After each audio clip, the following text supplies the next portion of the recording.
Oh.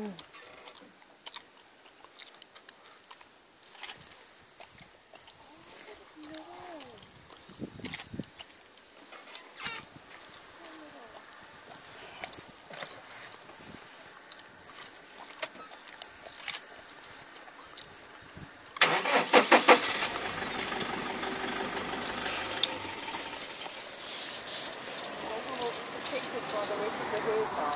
Yeah. Baby's so tiny. Yeah, that was. It looks like she can fit underneath her mom's belly. Yeah. So that thing is, that's less than a month, less than a year old. I would say about 6 months. 6 months, okay. Yeah. Oh, beautiful.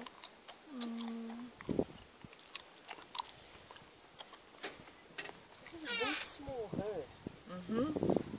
And you see this one that we were looking at now, this was a male. Yeah. Yeah.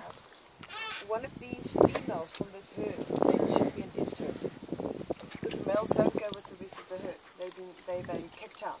And then they follow the breeding herds and they only join up when there's somebody that's ready to mate.